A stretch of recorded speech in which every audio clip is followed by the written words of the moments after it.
This is the year that Lutheran churches around the world and our ecumenical partners are commemorating the 500th anniversary of the Reformation. We wanted to create a challenge for our church that would contribute to our sense of being part of a wider church and make a difference in the world. The 4 challenges are to sponsor 500 refugees, raise money for 500 scholarships in the schools of the Evangelical Lutheran Church in Jordan and the Holy Land, to plant 500,000 trees in Canada and around the world, and finally to raise $500,000 for the LWF Endowment Fund. My thought was that this is a once-in-a-lifetime opportunity for us to engage in these commitments. The Reformation celebration of the 500th anniversary is only happening once, and we need some big, audacious goals to generate some excitement. And I'm just incredibly amazed and satisfied with the way that our members have reached out to accomplish these goals.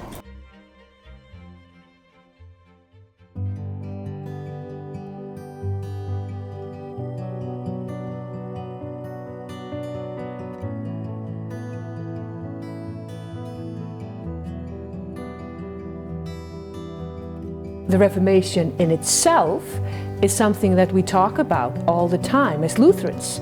We talk about Martin Luther, we talk about what happened all these years ago. So yeah, it's awesome. And it's really great to see the response from the congregation and to see how important it is to them.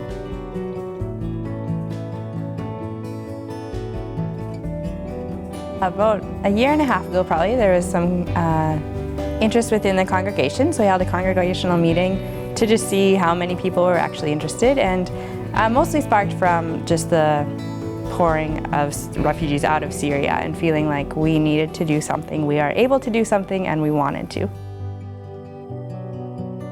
Decided to work with CLWR and submitted an application through them. We were matched with a family and then waited a few more months and then they showed up. The language barrier was a concern for all of us on the committee, I think, but when our family showed up, the mom was actually, I had Adeline there and she pulled out one of Adeline's books and started reading it to her in English. And so she knew way more English than I was expecting. Not necessarily fluent English, but knew quite a few words. So with her little bit of knowledge and a lot of charades, we figured out how to communicate enough. The mom and I are the same age and we are good friends. I enjoy going over there. As soon as you show up, you get coffee and tea and water and pop and fruit. And the dad in the family is incredibly eager to start working. He wants to be working desperately, so I know that as soon as he is able to, he will start working. And the kids are doing well at school and making lots of friends there, so I think that's been going good. They are getting involved in some art classes at the school. They're starting soccer in a couple of weeks, so they are making connections with kids outside of their community and building those relationships too. The kids love playing with Adeline, so I know I've got her some future babysitters lined up. And I really like them. They're such a happy family and they're very fun to hang around with. They came over to Adeline's birthday party and they've come for supper and hung out with us, and yeah, I really do like them.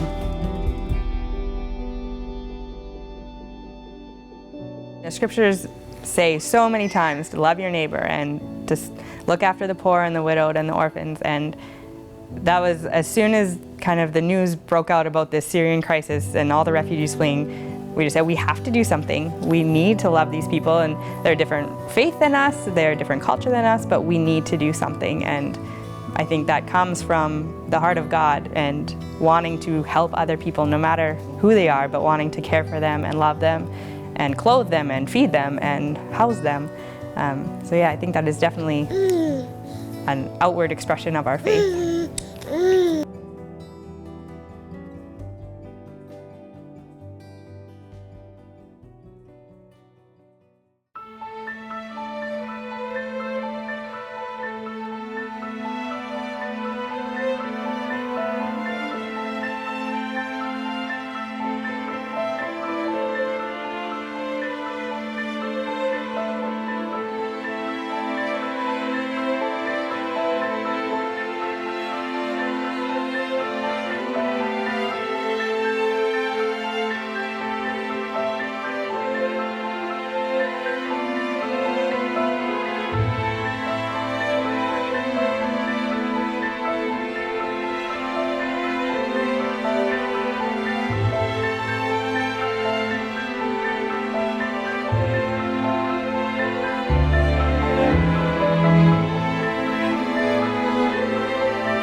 Chris Bishop, who was on council at the time, said, you know what, I think we need to slap a 0 on every one of those numbers.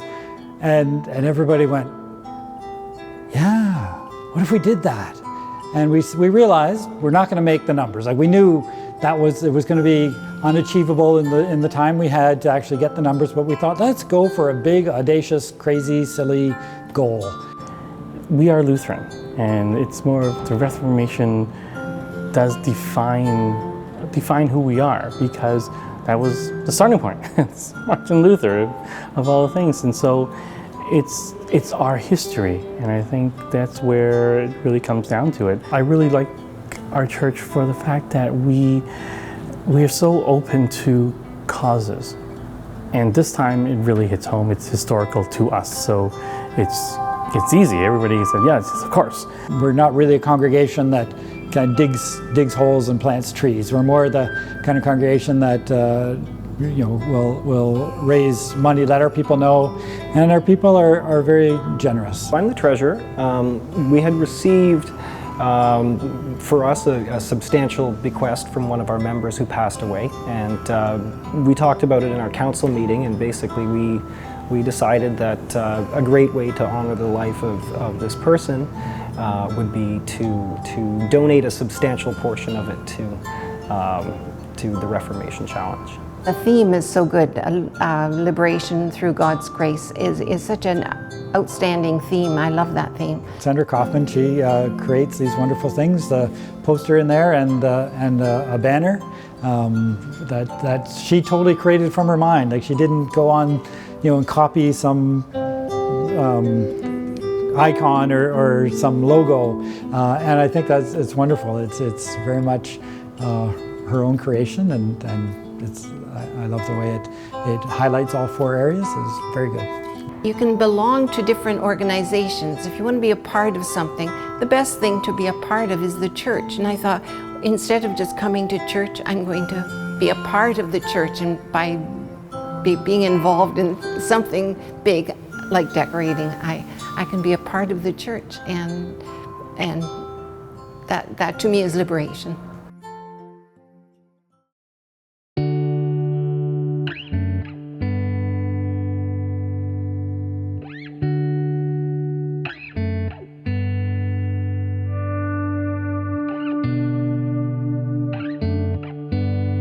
I just came back from the Lutheran World Federation Assembly, where the 145 member churches from around the world gathered.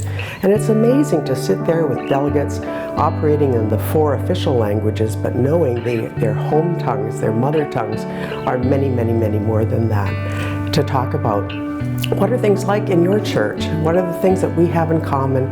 What are the things that we have different? How can we support each other?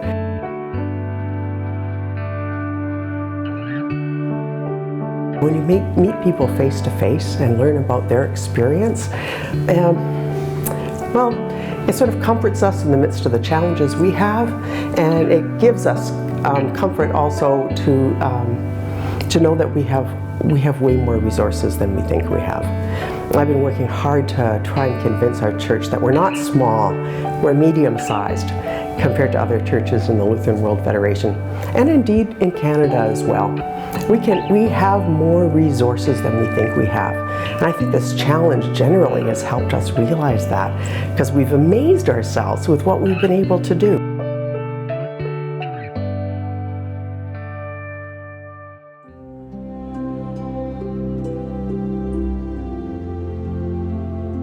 A lot of churches say all are welcome on the front sign, and mean it to a degree. But here at Holy Spirit, we've really taken that to the next level of really engaging in a welcoming ministry. Not only are we all a welcoming church, and I'm sure you've heard that a lot, when we say all are welcome. We heard about the Reformation Challenge first from kind of the ELCIC National Church, and realized that it was something we wanted to take part in. For myself and my partner in ministry, Trish Schmermond, it's important to think about the Reformation not just as something that has happened, but something that continues to happen. Well, yes, of course we will do this, right? You've probably heard this before, but our congregation it's a Lutheran congregation, but has a lot of people in it who didn't necessarily come from Lutheran roots. And so I think we have that sort of ecumenical diversity in the congregation as well. But these challenges are challenges that go along with the Reformation, but are about doing the right things in the world and in our mission as a church. For us, the most exciting one was the tree planting right off the bat. It was the one that a lot of people seemed to get behind, and it was our first project. So we kind of set forth our goal, and various members came forth to sponsor trees, and as they did that, they would put a paper clip in a local bucket, and some other members started crocheting little leaves. We committed to, as a congregation, being responsible for planting 500 trees during the year from Reformation 2016 to Reformation 2017.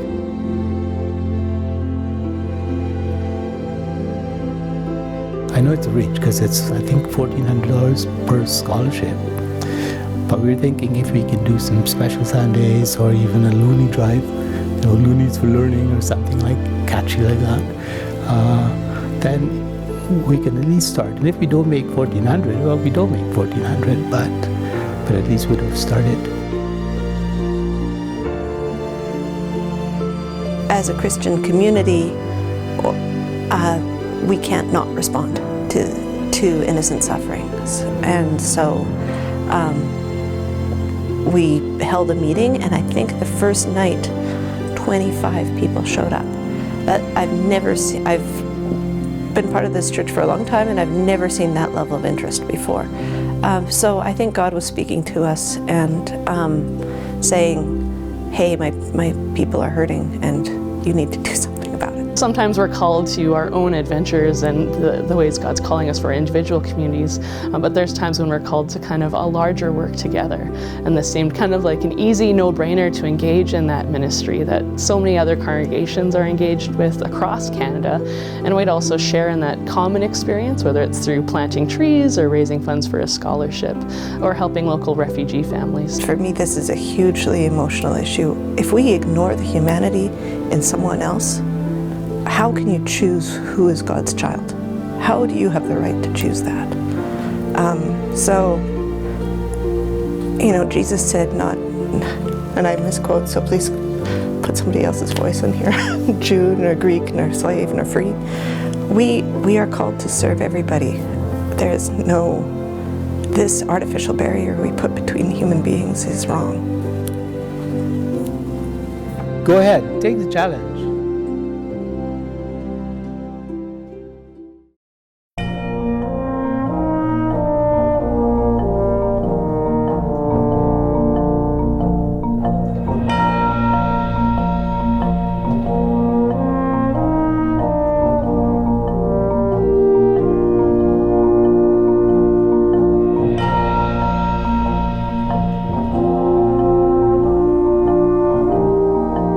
The schools of the ELCJHL, I think, are a real treasure. For one thing, they are open to anyone who wants to come. So they accept both Christians and Muslims in the West Bank. They are not segregated school. They're co-ed, and that's very different from other schools in the region. They have a really high standard of excellence for education, and they have a philosophy about the whole child. That means that they've got sports programs and cultural programs and everything else. So they're trying to build people to be good citizens, and they do peace studies. They do religious studies. They learn about, the Christians learn about Muslims, the Muslims learn about Christians, and they talk about their society and about what they need to do to work for peace. It's just really exciting to see the work.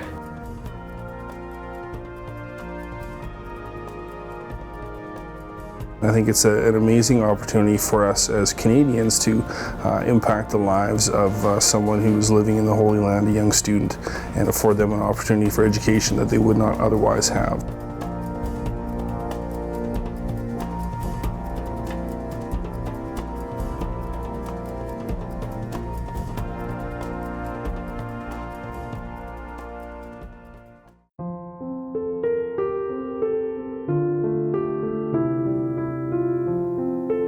Well, I was raised in North Rolla where the original church was built. My parents homesteaded there, and it was a Norwegian community, so they decided they needed to build a church in 1929. Some came from North Dakota, Minnesota, a lot came from Saskatchewan, that's where my dad came from, and Scandinavian as well, so a lot of heritage. We have a great time. We're like a big family here. We are a very tight-knit community. We help each other out, and we're very community-focused. We like to try and help as many people in the community, whether they be of different denominations or not. We feel part of our mission, our mandate is to try and help as many people that may need help out in the community. One of our members went to the National Convention in Edmonton in 2015, and that's when they decided to start the Reformation Challenge.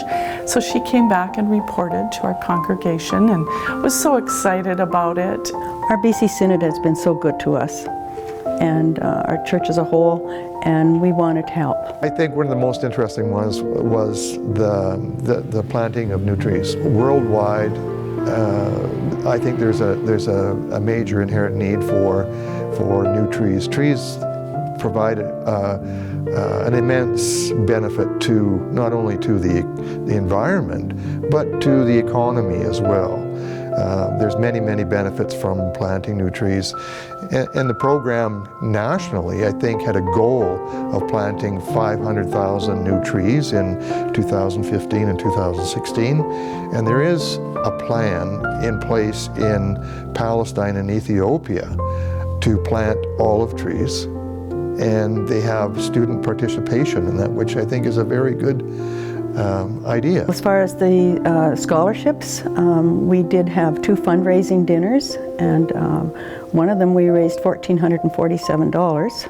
I thought that this would be a very good visual for the congregation because we had decided to raise this money. You know, our goal was for $2,000, but right at this point we're at $2,422. So, and we still have a bit of time, so we're hoping that we can even get it up higher than that. It seems like a big goal when you look at it in front there, 2,000, and then you do it. That's wonderful. You're so proud and pleased. We take very much pride in what we do here in a small congregation, not only for this community and opening our doors to other people of different denominations that may need some assistance, but worldwide.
Last October on Reformation Sunday, I preached a sermon on the Reformation, and my wife and I had recently been to Europe, and we visited all the Luther sites where he was born, baptized, and taught, and where he passed passed away too, and so I showed slides and had a sermon about it, and then the sermon didn't stop with that. It continued on about the Reformation Challenge piece.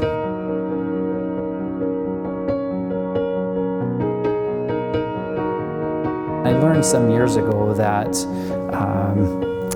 education is one way that the world can get out of poverty. When the scholarship challenge came up and we looked at what would it take for us to support it, there was some discussion as to, okay, well, how much can we really afford to do?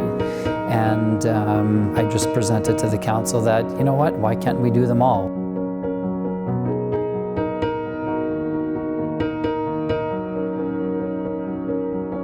It's just lots of fun. And it's musical. Yeah. So it's dialogue and songs and not really, not heavy, preachy sort of stuff. It was more just fun entertainment with a message behind it, but not overpowering. So I think that's why we were quite successful in getting lots of outsiders in to come. It's a way of being relevant in our modern society. It's a way of giving and supporting and being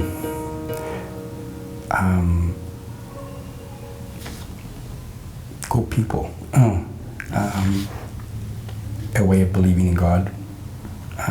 But it's the path that Christ would follow. And I think we need to do that now.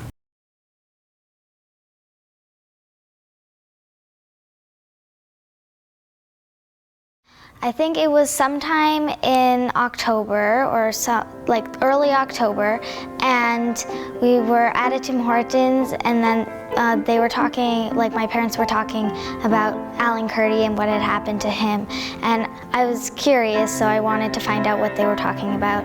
And so they showed me the picture and they explained what had happened and why it had happened, and it was very hard for me to see that and just know that not lots was being done about it. When it was a small child who could have had potential, could have had dreams and hopes, and could have had a life, then it isn't that far away. Just because it's in another country doesn't mean you can't do anything about it, especially when they're trying to escape.